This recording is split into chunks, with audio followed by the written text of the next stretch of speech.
Do you sometimes lie to protect the ones you love? Well, last night on Desperate Housewives, Carlos finally told the truth about what he thought of his wife Gabby's cooking. Hold it. You do like my lasagna, don't you? Sure, I do. Liar! Excuse me? You were doing that thing you do when you lie. What thing? Oh, like I'm gonna tell you. I don't believe this. You've been eating my lasagna for 11 years. Actually, the ficus in the dining room has been eating it. Telling the truth can give you a clear conscience, but is honesty always the best policy? Our resident psychologist, Jo Lamville, is with us, and we're also joined by body language expert Allan, who's got some tips on how to spot a liar. Good morning to both of you. Jo, is lying ever acceptable?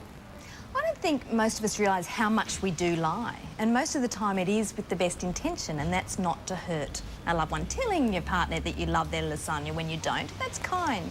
Telling a friend that you're busy instead of saying, I really don't like the work colleague you've invited to come to the movies with us, that's kind. I think sometimes the truth is overrated. I don't know if you ever remember the Gilligan's Island episode when they all ate the truth beans, and by the end of it they were really unhappy and hurt all the time because they thought found out what everyone thought. Sounds like a lot of family Christmases. That's the problem. Allan, how much do people lie? Can you pick a liar from sort of 20 paces? Well, I'm not as good as most women, Dave, but I'm better than most men at doing it. If I can take a video replay and go frame by frame, yeah, I'm pretty good at it. Doing it live is a lot more difficult. The thing about lying, we estimated that around 70% of all social conversations that people have contain lies. At least every 2 to 3 minutes there will be a lie. Now, not necessarily a malicious lie, but look, think of this. If you, in the last 24 hours, were to say to every person you spoke with, if you were to say the exact words in your mind as you were thinking, where would you be right now? Off air. Yeah. Prison, divorced, unemployed. Tell me what you think. Come on. No. No, not at all. So then, Jo, when is it acceptable and when is it not?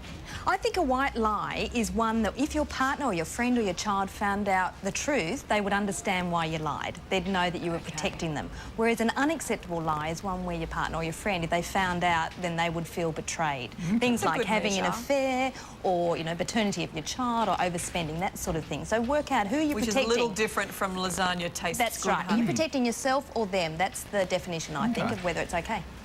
Allan, Bree was saying before the break she can spot CJ lying because he flares his nostrils. What are your 5 tips on how to spot a liar? Well, flaring nostrils is part of lying. Now, you've got to be careful not to take one thing and say it's got a meaning. You've got to take at least 3 things. Now, the reason the nostrils flare is because when you're not telling the truth, it's associated with an increase in blood pressure, which makes the sensitive tissues in the nose start to tingle. So nose flaring or nose touching starts to happen. That's one of the first things. Are they touching their face? OK. All right, Okay. What's the next one? Well, the next one is listen to what they're saying. There are predictable phrases that we use that can preempt that they may be about to lie. For example, they start with, look, to be perfectly honest, Mel, and to tell you the truth, Dave, and with all due respect. I mean, what comes after with all due respect? There was some nasty insult. Reducing eye contact, so that means obviously they can't look at you, and then distancing oneself from the lie. Well, that's right. I mean, think of Bill Clinton. He said, I did not have sex with that woman. He distanced her from him. If he had said, I did not have sex with Monica Lewinsky, well, that's believable. Did not have sex with that woman. It's like saying, I didn't come to your party last night because the phone battery went flat. I distanced myself from the phone as opposed to my phone battery went flat, which means I'm making it more personal, so it's more likely I'm telling the truth. Yeah, do you reckon most people are uncomfortable with lying, that we sort of naturally want to tell the truth, and that's what gives us away because we do feel bad, Allan? Well, that's right. I mean, if you were to tell the truth to everybody in your life, as Jo said, and it's absolutely true, your life would be complete havoc. And I know a friend of mine's wife who was raised by her mother to say, always tell the truth. And she says, I can't tell a lie. And she believes this. As a result, she has no friends and she leaves an emotional trail of wreck and ruin behind her everywhere she goes. So telling the truth can get you into more... You've got to say, what are the consequences if I tell the truth versus can I live with the fact that I might have told some sort of lie? But she's very trustworthy. Good to know. Allan, thank you. Jo, some people use that as an excuse, don't they? Oh, you're a bit harsh, but then when you tell the truth back to them, they take it badly as well. Nikki? Oh, yeah, no, a lot of people use the truth to hide behind an insult they really want to give or a criticism or to Yeah. clear their own conscience just to make them feel better instead of, helping other people. No, the truth can hurt, Yep. so be careful with it.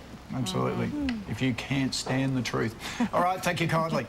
Shortly on the morning show, Larry gets to know his new celebrity co-host, Charlotte Dawson. See you for more of Sunrise, though, right after this as we take a look at Sydney through the Jetstar Skycam. Cloud increasing with a bit of late rain and 20 degrees today.